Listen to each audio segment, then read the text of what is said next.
Ребят, сегодня 1 ноября, я нахожусь на центральном городском пляже города Ялты, только что вот вылез из воды. Осуществилась одна одно из мечтаний. Вчера была самая поздняя дата моего купания, 31 октября. Сегодня вот 1 ноября, я первый раз в жизни купался в море так поздно.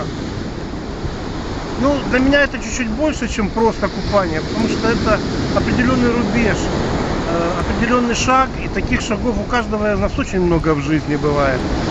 Нужно просто решиться, дать себе слово. Вот мы сегодня пришли, девчонки стоят рядом со мной одетые, смотрят на меня,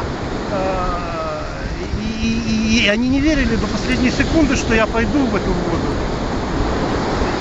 Пацан сказал, пацан сделал.